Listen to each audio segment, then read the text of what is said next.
안녕하십니까, 레필입니다. 10월 10일 동아약품 보도록 하겠습니다. 먼저 증시 보겠습니다. 증시 코스피, 코스닥 둘 다 하락 마무리를 했고요. 금요일에는 왔다 갔다 하면서 상승 하락 반복을 좀 했습니다. 그래서 마지막에는 보합 마무리를 좀 했고요. 증시 분위기 자체가 뭔가 썩 좋지는 않습니다. 반등을 좀 하긴 했습니다만 그래도 다시 한번 좀 눌러지는 그런 모습이 확실히 보이고 있고요. 수급적으로 외국인이나 기관 투자자가 확실히 뭔가 강하게 계속해서 들어오지 않고 어느 정도 매수가 들어오면 차익 실현을 하는 그런 움직임이 계속 지속이 되고 있습니다. 그래서 그런 움직임에 대해서 아직도 경계를 풀면 안 될 것 같고요. 코스피 지수는 완전히 이제 241선 장기 이평선을 깨고 나서 아래에 위치를 하고 있습니다. 그래서 이전에도 말씀을 드린 적이 있는 것 같은데 증시가 이렇게 하락을 하게 되었을 때는 거의 모든 종목들이 다 하락을 하게 되고요. 거기에 대해서 어떤 종목들에 대해서는 이제 증시가 반등을 했을 때 이만큼 반등을 해주는 종목이 있는 반면 이제는 이런 종목 하락한 절반도 반등을 하지 못하는 그런 종목들이 나오기 시작할 겁니다. 그래서 하락을 하더라도 곧잘 이제 반등을 하는 종목들은 실적이 받쳐주는 종목들, 확실히 성장성이 받쳐주는 종목들이 될 거고요. 하지만 바이오 종목이라든지 이런 종목들은 사실 기대감으로 올랐던 종목들이 많기 때문에 그런 기대감이 좀 수포로 돌아가는 종목들은 완전히 이제 돌아오지 못하고 계속해서 하락 추세를 이어갈 가능성도 있습니다. 거기에 대해서는 분명히 조심을 하시고 계속 주의를 하시면서 투자를 하시면 될 것 같고요. 지금 자리 정도는 사실 이전 저점 정도를 거의 벗어났다라고 보셔도 될 것 같습니다. 그래서 하단 라인을 아래로 더 깬 상황이고요.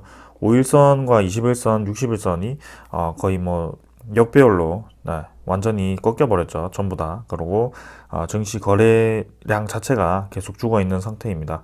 그래서 월봉 입장에서도 계속 증시 분위기가 좋지 않다라는 것이 느껴지는 것이, 올라갈 때는 거래가 이제 이렇게 계속 위로 올라가주는, 거래량이 쭉쭉 터져주는 그런 움직임이었지만 내려갈 때는 이런 식으로 거래가 급감을 하면서 이전에 그 평년 수준으로 진행이 되는 겁니다. 그래서 이전에 이렇게 거래량이 많지 않았던 그런 평년대로 진행이 된 거고요.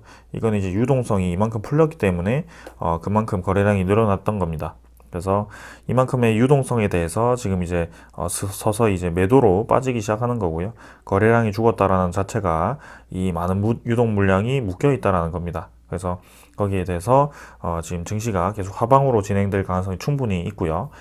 증시의 투자금을 계속해서 늘리기보다는 좀 줄이고 나서, 그리고 현금 확보를 해두고 나서 어느 정도 이제 조정이 끝나고 났을 때 그때 다시 재진입을 하는 것이 좋아 보입니다. 자, 그래서 투자자의 이 금액을 본다면 외국인은 계속 다시 매도를 하고 있고요. 기관 투자자도 매수를 하다가 다시 한번 매도를 시작했습니다. 그래서 10월 달에 이제 옵션 만기일이 다음 주 목요일 정도가 될 거고요. 지금 이제는 11월이 다가오고 있습니다. 그래서 옵션 만기일이 아니고 MSCI에 대한 이슈가 있을 겁니다. 그래서 LNF와 같은 그런 종목들이 또 시가총액도 높아져 있고 그런 종목들이 편입될 가능성이 높은데요. 그런 MSCI 편입 종목에 대해서 또 이제 주목을 해도 될 것 같고요. 하지만 지금 전체적인 증시 분위기가 계속 좋지 않게 진행이 되고 있기 때문에 결국에는 금리 인상이 진행되고 테이퍼링이 진행이 되어야 되기 때문에 자금은 계속해서 빠져나갈 것이고 거래량은 줄어들 것이다. 그런 것을 염두를 좀 해두시면 되겠습니다. 코스닥도 마찬가지 고점 부근에서 이제 완전히 꺾였고요. 주봉도 60주선 깨고 버티고 있긴 합니다만 일봉상으로는 마찬가지 241선 깨고 지금 1차 하락이죠. 1차 하락에 대해서 반등을 크게 못했습니다, 사실. 그래서 이대로 다시 한번 하락이 시작된다면 크게 더 내려갈 가능성이 있고요. 지금은 어디까지가 저점일지는 감히 예상을 할 수가 없습니다. 그래서 증시를 예상을 하는 것은 사실은 어렵고요. 정확한 포인트를 잡기는 어렵고, 이런 식으로 증시 분위기가 좋지 않고 계속해서 이제 돈이 빠져나가는 방향으로 진행이 된다면 우리는 조심해야 될 필요가 분명히 있다라는 거죠. 그래서 조금은 천천히 템포를 가지면서 계속 지켜보도록 하겠습니다. 외국인과 기관은 또 매도를 했고요.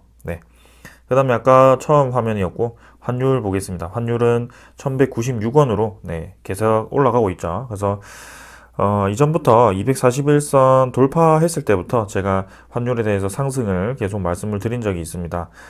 환율 추세 자체가 지금 박스권을 깨고 241선을 뚫어버리면서 위로 진행이 되고 있다라고 말씀을 드렸고, 증시 분위기 자체가 지금 하락 분위기로 전환됨에 따라서 계속 이렇게 환율이 올라가고 있고, 월봉을 보았을 때도 환율 자체가 이제 사이클이 돌았기 때문에 상승 방향으로 진행될 가능성이 크다라고 말씀을 드렸습니다. 그래서 지금 1200원 가까이 진행이 되었고요.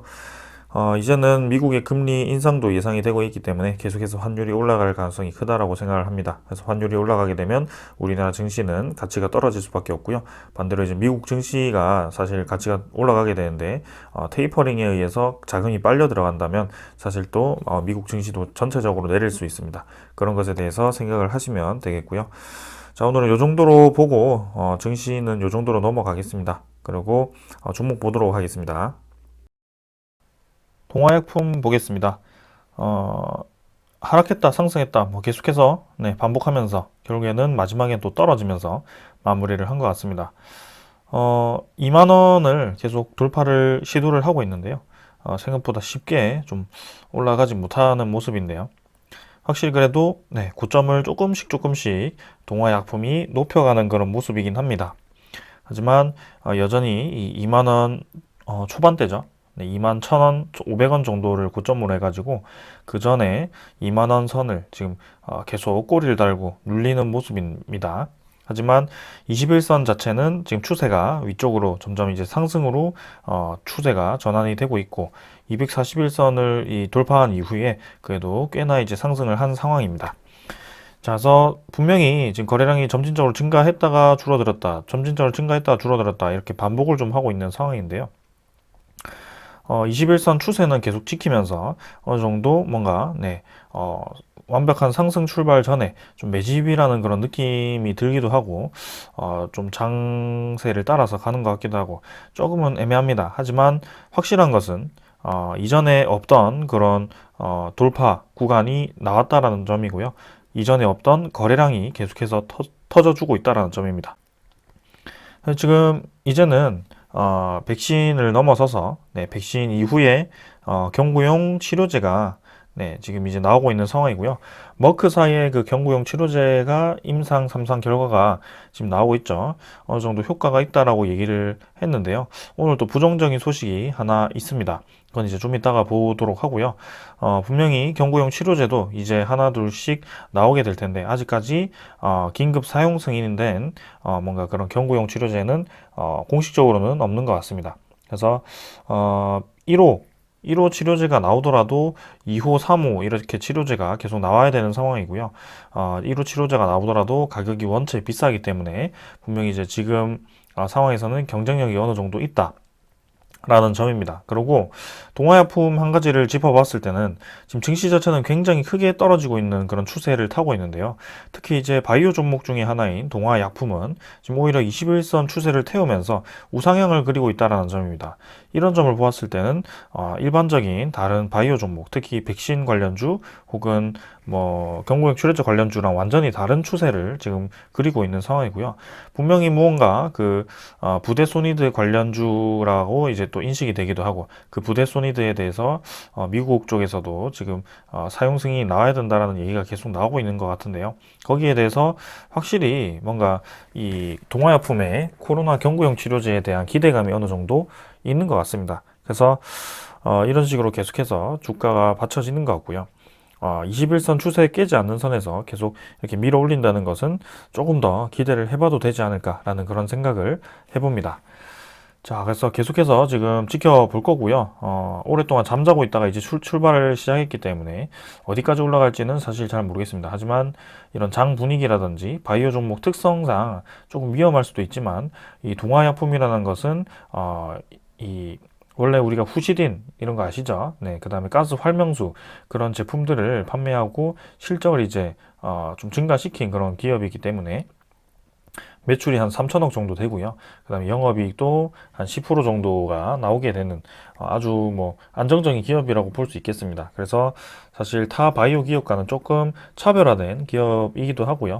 그 코로나 치료제 입장에서 2상 진행 중이기 때문에 우리나라 그 신풍제약 3상 진행 중의 기업 이외에는 그래도 선두주자로 지금 역할을 하고 있는 것으로 보입니다. 자, 그래서 투자자 보았을 때는 외국인이 이제 또 매도를 좀 하면서 이렇게 하락을 좀 한 것 같은데요. 뭐 외국인이 샀다가 팔았다가 반복을 좀 하고 있는 것 같고, 뭐 크게 수급적으로는 괜찮아 보이는 수급은 뭐 없습니다. 그래도 딱히 나쁘다라고 말씀드리기도 뭐 그런 소스는 없는 것 같고요. 무난하게 지금 진행을 좀 하고 있다라고 보시면 되겠습니다. 그래서 자, 조금 더 보겠습니다. 차주에는 어떻게 또 진행을 할지. 일단 주봉상으로는 완벽하게 반등을 했고 조금씩 올려가는 모습인데요. 한번 보겠습니다. 자, 지금 동아약품의 경쟁사들 차트를 좀 보게 되면 특히 한국 BNC가 연일 그냥 진짜 엄청나게 폭락을 하고 있습니다. 지금 7만 원까지 꼬리를 달고 나서부터 9월 30일부로 해가지고 매일매일 거의 10% 이상씩 떨어지고 있는데요. 결국에는 2만 3천 원까지 거의 3분의 1 토막이 나버렸습니다. 여기에는 이제 이유가 있는데요. 지금 코로나 치료제 1호가 될 수 있는 그 머크사의 몰누피나비르가 인도에서 이 임상 결과가 좀 이제 경증 이외에 중간 수준 증상의 효능을 확인 못했다라고 해가지고 경구용 치료제 임상 중단을 머크 경구용 치료제 임상 중단을 했다라고 합니다. 그래서 몰누피나비르가 경증에는 이제 효과적이지만 중증에는 별로 효과가 없다. 현저한 효과가 없다. 그래서 중간 수준 정이 달라서 뭐 빚어진 결과일 수도라고 하는데 일단은 조금 잡음이 들리기 시작했습니다. 그래서 인도 제약회사 두 곳이 머크 치료제의 제네릭 버전에 대한 후기 임상 중단 허가를 당국에 이제 요청한 것으로 드러났지만 중간 수준 증상의 환자들에게서 현저한 효능을 확인 못했기 때문에 이렇게 중단을 했다라고 합니다. 그래서 앞으로 계속해서 이 코로나 경구용 치료제에 대한 경쟁이 심화될 가능성이 크고요. 지금 머크사에 관련된 이 주식은 아주 크게 빠지는 모습이고 이제 좀 그에 대한 반사이익으로 좀 새로운 치료제에 대한 그런 부각이 될 수도 있을 것 같습니다. 일단 뭐 동화약품 이외에 신풍제약도 사실 피라맥스죠. 네, 항말라리아제, 항바이러스제를 통해서 이렇게 또 코로나에 대한 그 사멸 효과를 나타낸다고 알고 있는데요. 임상 이상이 사실 효과는 있었습니다만 어느 뭐 유의미한 결과가 확보가 되지 않았기 때문에 좀 어느 정도 실망감으로 떨어지긴 했습니다. 근데 그 유의미한 결과라는 것이 사실 실패라고 보기는 어렵고요. 어느 정도 그 표본이 부족했기 때문에 그렇게 나왔을 가능성도 있습니다. 그래서 신풍제약도 사실 3상 그 어느 정도 결과가 나왔을 때 어떻게 될지 한번 지켜봐야 될 것 같고요. 피라맥스 특히 항말라리아제는 이전부터 좀 효과가 있다라고 얘기가 나왔고요. 그 다음에 동화약품 같은 경우도 네, 부데소니드 관련 완벽하게 이제 부데소니드는 없지만 천식 치료제가 어느 정도 효과가 있다는 것은 확실한 것 같습니다. 그래서 천식 치료제 관련해서 지금 동화약품도 치료제를 지금 개발을 하고 있는 거고요. 그래서 자, 이제는 그 경구용 치료제를 끝으로 해가지고 코로나에 대한 그런 테마는 이제 마지막이 아닐까라는 생각이고 이제 마지막 시세를 한번 기다려 보는 것으로 해보겠습니다. 그래서 동아약품 일단은 조금 더 봐도 될 것 같고요. 지금 증시가 하락한 것에 대비해서 지금 계속해서 저점을 올려가고 고점을 올려가는 그런 움직임이 굉장히 좋기 때문에 한번 기대를 해볼 만한 것 같습니다. 자, 오늘은 이 정도로 하고요.